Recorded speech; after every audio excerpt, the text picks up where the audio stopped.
Yes, nkulamusizaako nnyo mukwano gwange najjo sinza obanga otuwuliriza mwebale kwekuumira ku Yugi Update TV okola kyamaanyi nnyo okwekuumira ku mayengo gano mukwano gwange ali eyampuliriza. Amawulire agava mu nkuubo mu babaka ba Parliament ab'eggwanga lyattu Uganda. Jjukira nti nno ennaku zino eziyise waaliwo olugambo oluyitiŋŋana nti Pulezidenti Yoweri Kaguta Museveni yakoola ababaka ba Parliament ab'oludda oluvuganya gavumenti ssaako n'olwo oluli mu buyinza bonna n'abazibika omusimbi gwa bukadde 10,000 ne batwala ebikutiya by'ensimbi gwe mukwano gwange ng'agamba sente zino zijja bayambako okusolovinga ebizibu bibafeesinga ebibachallenginga naddala mu biseera ebyakalulu. Kati MP yeekubidde omulanga, famous MP yeekubidde omulanga ng'agamba bannange nze sibitegeera, nze mbadde ebbanga lyonna ncekinga ku akawunti yange okuva ku makya ncekinga obukadde 10 okuva ewa Muzeeyi Museveni naye ku akawunti yange sina na kimu kyendabako. Famous MP ono yeekubidde omulanga. Jjukira nti nno ebigambo bubadde luyitiŋŋana ng'ababaka ba Parliament ssaako n'ab'ekibiina ekivuganya balabirwako nga basooba nga bayita mu ka ofiisi ka Mwami Yoweri Kaguta Museveni mbu nga beezibika omusimbi ogubalibwa mu bukadde 10 mbu bwayambeko okutambuza kampeyini ssaako n'okutiisatiisa n'okukangakanga abali ku ludda oluvuganya be bavuganya nabo basobole okuba nga babachallenginga. Kira South MP Gilbert Oranya agenze maaso n'awuniikiriza ensi ku online wagenze maaso n'okireiminga ng'agamba nze mbadde ncekinga ku bank account yange okuva ku makya nga nsuubira nti nooba n'asangayo akasente aka miliyoni 10 ke bagaba Pulezidenti Museveni kaagabidde ba members aba Parliament naye nze siina kyendabayo. Agamba mbadde ncekinga okuva ku makya account ncekinze enfunda eziwera naye tewali kiriyo. Oranya agenze maaso n'okwogera ng'ayogereza agamba ate neewunya ne banywanyi bange tewali n'omu yaŋŋambyeko ofiisi gye badistributingiramu ssente ezo ka ofiisi ke bayingiramu teri munnange n'omu yanzigiridde ku liiso kuti ka ofiisi kali kibuyina oyingiramu okufuna ku musimbi ogw'obukadde 10. Komenti ye egenze maaso n'okwetooloola social media yonna era ng'egenda mu maaso n'okulamika Pulezidenti Yoweri Kaguta Museveni okubanga bamulumika okubanga apromotinze obuli bw'enguzi mu ggwanga wagabidde ababaka obukadde 10,000 obwa Uganda. Gavumenti tenaba kubanga evaayo officially confirminga bigambibwa nti yahandinze out sente zino obukadde 10,000 ku ba members aba Parliament. Naye statement ya Aranya egenze maaso n'okubanga yeewuniikiriza bannayuganda ekibaviiriddeko okujja ku social media okutandika okuteekayo endowooza zaabwe nga beewuunya nti gavumenti n'abakyeno gye balimu ssente z'omubi bw'omusolo okusaasanyizibwa weezityo.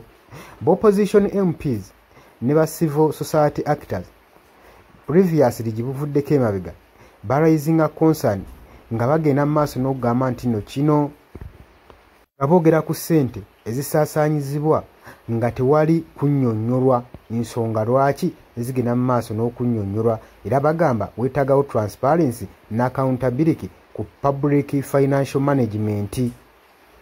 Olowooza otya ggwe ku nsonga eno mukwano gwange ggwe ampuliriza eyeekuumira ku Yugi Update TV?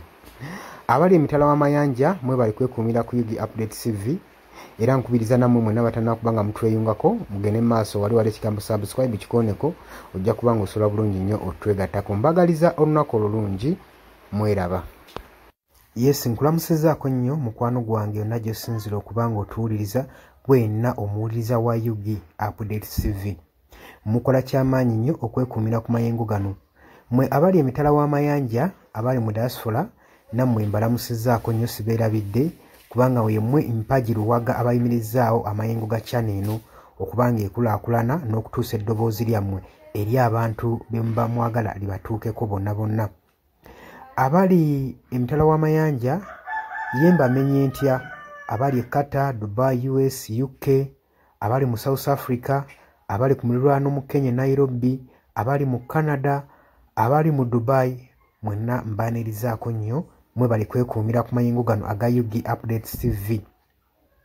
Kakati nno era mu ngeri yeemu twagala obbategeeza mikwano gyaffe nti enamba y'essimu gye tutadde mu WhatsApp gy'olaba eyo eri mu kikala ekimyufu eri mu people power color eyo nno gw'ayagala okuba ng'olanga naffe gy'ogenda okuba ng'oyitako gwe mukwano gwange gw'ayagala okukola advertisement osobola okuba ng'okuba bizinesi y'abantu enamba gy'oba oyitako ojja kuba ng'osobola bulungi nnyo communicatinga naffe buli kyonna ky'onooba oyagala tuteeseganyeemu nakyo gwe ali eyo ampuliriza. Mbeebazaamu ak'ensusso mmwe abagenze mu maaso okukola omulimu gw'okusubscribinga kweno channel. Buli w'osubscribinga kimanye nti oba oyongeddeko eddaala kweno channel. So mmwe mbeebazaamu ak'ensusso nammwe ababyagaliza ab'enganda bako n'ab'emikwano mbakubiriza okusubscribinga ku Yugi Updates TV mukolera ddala ekintu ky'amaanyi. Weewaawo naawe gwe atanema kuba ng'otwegattako nga oliko gwe atuwuliriza osobola okugenda wansi awo waliwo ekigambo subscribe n'okikoonamu ojja kuba ng'osobola bulungi nnyo otwegattako buli w'osubscribe nga kitegeeza oba ogenda kuba ng'ofollowinga buli kyonna ekigenda mu maaso ekikolebwa ku mukutu guno ogwa Yugi Updates TV. Kitegeeza ki nti gwe ayagala okuba ng'otufollowinga bw'oba omaze okusubscribinga teweerabirako na mukadde genda wansi wali okoonene mukadde osobole okuba ng'ofuna notification message buli w'okoona mukadde wabeerawo ka notification message akajja akakulaga nti nno waliwo information erinkinze ku Yugi Updates TV gwe mukwano gwange ali eyo mpuliriza. Ng'era we mbeebazizza ekyensusso nammwe abajja mu comment section mbeebaza mwebajja ne mukomentinga ne muteekako endowooza yammwe eri eggwanga ne mulitangaaza kubanga njagala mukitegeere. Lwaki mbakubiriza nnyo okujja mu comment section otangaaze omukulembeze ku ki ekituufu ky'ateekeddwa okukola. Bangi tubalonda bulijjo ne tulowooza nti nno be basinga mu basinga. Leka kulonda mukulembeze wo oba mubaka we agenda obbakulembera gwe n'olowooza nti nno buli kimu agenda kuba akyemalirira. Kimanye nti nno omulonze bulonzi mukulembeze kukulembera oba kukulembera kitundu kyammwe mmwe bagenda okukulembera yemmwe bagenda okuba ng'akiikirira bukiise eri yonna yonna mu gavumenti. So si kyandibadde kya bwenkanya omulekera obuvunaanyizibwa n'otamu advisinga. Ky'oba olaba mbakubiriza okujja mu comment section muteekewo endowooza zammwe musobole okutangaaza ku bakulembeze bammwe ku biki ebituufu bye bateekeddwa okukola. Bangi tubalonda bulijjo ne bagenda mu parliament nga babadde bantu balamu ne batuuka eyo ne bawuttaalirayo. Kitegeeza ki nti olina okuba nga buvunaanyizibwa bwo okuzuukusa omubaka wo oba olaba nga yeebase gwe mukwano gwange ali eyampuliriza. Ne ntumirako nammwe abalwanira eddembe ly'enkyukakyuka mu ggwanga lyattu Uganda mukola ky'amaanyi nnyo okulwanirira enkyukakyuka. Gwe ali yeebase ng'ebintu tobiraba obanga olabanga ebitakukwatako bijja tuuka ekiseera bikwateko wabula ate gwe nkuzaamu amaanyi agenda mu maaso n'okuyiwawo omubiri ng'olwanirira enkyukakyuka. Bannange abantu abo mubeebazeemu ak'ensusso kubanga bakola ky'amaanyi nnyo obbaliidinga n'obbakulemberamu n'okubalaga ki ekituufu ekisaanidde okukolebwa. Mukimanye mu nsi we tuba tubaako be tulwanirira oba be tuluubirira si lwakuba nti nno tukolerera oba abasinga bayinza olowooza nti omuntu ogenda mu maaso n'okuba nga alwanirira enkyukakyuka alina bye yeeyagaliza nga ye omuntu.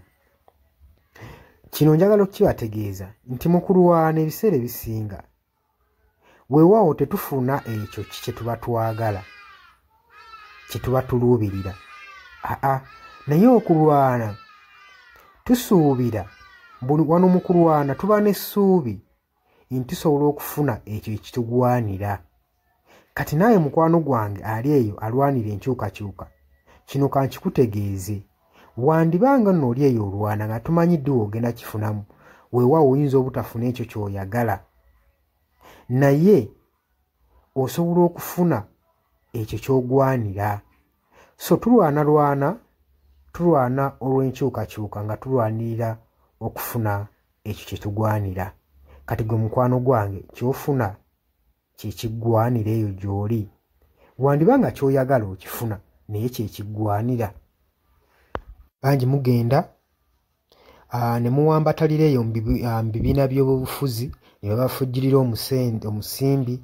Yesi ssente ozifuna bazikuwa era obulamu bwo bweyagala naye okakasa ekyo kye bakuwa kye bakufujjirira mu kabaasa kye kiggwanira. Ebiseera ebisinga ffe tetulwana olw'okuba nti no twagala kufuna ebyo bye twetaaga. Nedda, wabula tutunuulira nnyo pointi eno nti kye tugenda oba kye tulwanira kyenfuna kyengwanira. Mutuufu ogenda n'oweetunulamu n'olaba nga kyofuna si kyokola ki, si kyogwanira nga ggwe munnansi. Ky'oba ovaayo n'embavu osobole okuba nga olwanirira enkyukakyuka gwe mukwano gwange ali eyampuliriza. Nja basaba kano akatambi tugende maaso n'okuba nga tukasheyalinga, buli muntu ategeere kiki ekigwanidde okukolebwa na lwaki enkyukakyuka esaanidde okubeerawo mu ggwanga lyattu Uganda. Si lwakuba nti oli bulungi kati, wabula wandibanga oli bulungi naye ekyo ky'ofuna ky'ogwanira. Ekyo kye kibuuzo. Era naawe osobola okujja mu comment section n'onteerawo endowooza yo nti gwalemesa enkyukakyuka ky'ofuna ky'olwanira. Muli ku Yugi Updates TV ku musinzi oba nga mutuwuliriza, mwebale kwekuumira ku mayengo gano. Ngenda maaso n'okukubiriza mmwe abatannatwegattako, kirira wansi waliwo ekigambo subscribe, kikoonemu obeere ng'otweyungako.